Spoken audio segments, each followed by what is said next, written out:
Baker Mayfield and Josh Allen face off Week 11 in Buffalo. Mayfield and Allen, both 2018 first-rounders, 1-1 against each other in 2 career meetings as starters. On Wednesday, Baker took a friendly jab at his counterpart.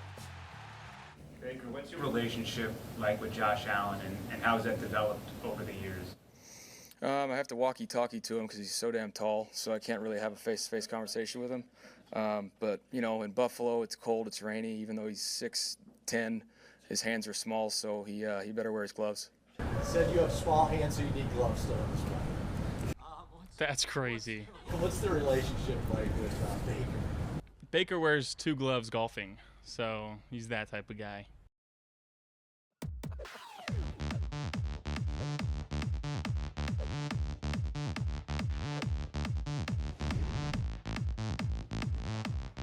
Luke's here. Luke, how much do you love Baker and Josh taking friendly jabs at each other? That's the highlight of the week. The 2 gloves got me. Josh Allen, he's pretty witty, man. I respect it. Yes, he is very quick on his feet. Would agree. Listen, coach is a hot topic right now. As you know, Brian Daboll fired as head coach of the Giants. And all of a sudden, Bills Mafia is like, hey, let's fire our offensive coordinator, Joe Brady, and bring Brian Daboll back. He was our offensive coordinator from 2018 to 2021. Do you believe, Luke, that the Mafia is pointing their fingers in the right direction in terms of who to blame for Buffalo's loss to Miami last week? Absolutely not, Jay. Okay, let's look at Joe Brady here. This guy was the OC last season where Josh Allen arguably had his best season yet, and won MVP of the entire league. This year, they've been up and down at times. I understand that. But 2 weeks ago, they just absolutely beat down Kansas City and had an insanely balanced offense with James Cook rushing the ball and Josh Allen throwing. It's a bad week. It was a brutal week. And again, we talked about, Jay, to me negates the win against Kansas City. But to overreact and say, okay, we need to fire Brady and bring in Daboll is utterly ridiculous. Again, there's no world in which I think that makes the Bills any better than they are right now. And then Matt LaFleur taking a lot of heat for the Packers' struggles, as you know, Luke. You and I were watching that Packers-Eagles game Monday. Wasn't a good look for Matt LaFleur. Green Bay sitting in that final wild card spot. They're also third in the NFC North. Does a coaching change in Green Bay make any sense to you? It doesn't make much sense to me, Jay, because I'm not sure it makes them better. But I will say there are a lot of questions from my end on what's going on from a leadership standpoint in Green Bay. And we've talked about it numerous times on the desk about the immaturity of this Green Bay team. You know, and you look at 2 of their 3 losses, brutal, Carolina and Cleveland. Those are games that you've got to have. You should win that all day.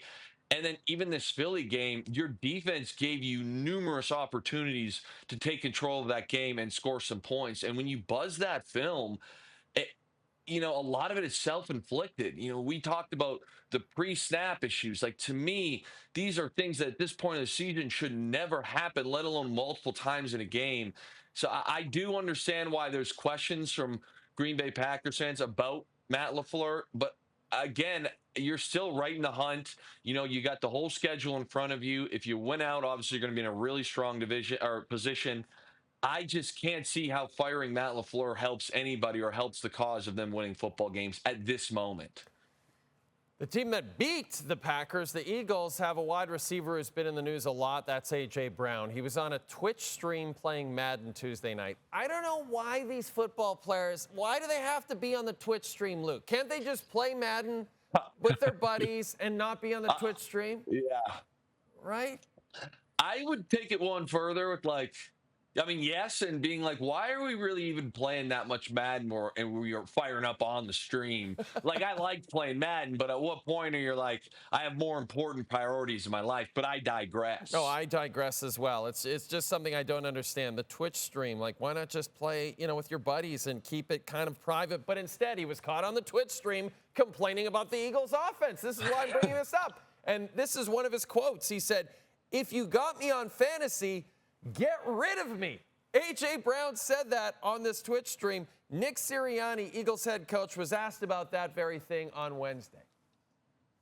When you say it was kind of business as usual with AJ, I mean, his latest comments, made it seem like it's not business as usual. Like, how do you kind of reconcile that with him? Yeah, guys, I'm close to being done answering these questions with this. Like, he's working hard, and he is a big part of this game plan, and it'll be a big part of the game plan going forward. And he's working like crazy when he's here, and I'm excited to have him.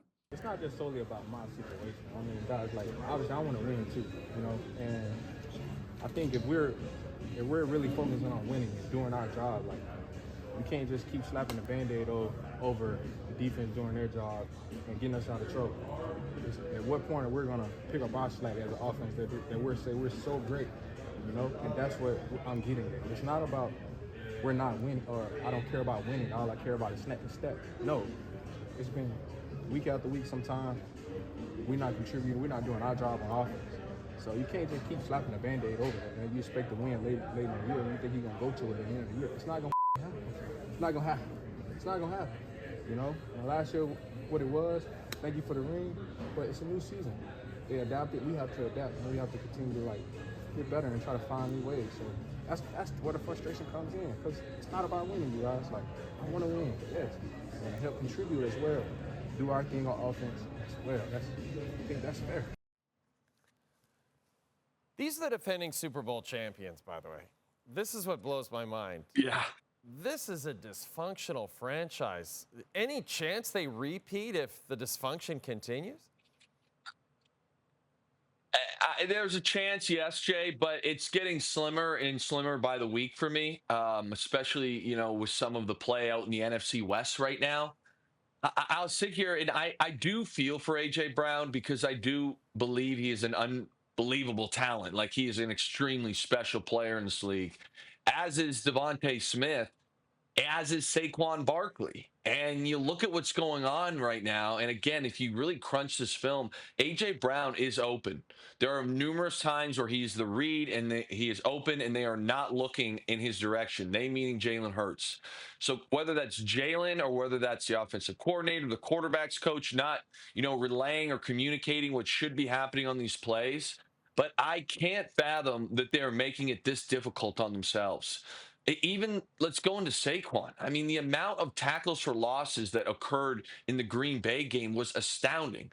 Jay, we would go into games, and if we had one TFL with Marshawn Lynch up front as our O-line and tight ends, it was embarrassing. Like, that means that we have completely forgot to block someone. And that happened numerous times last week. So I don't know. There's not one certain thing, but they're not running the football very efficiently whatsoever.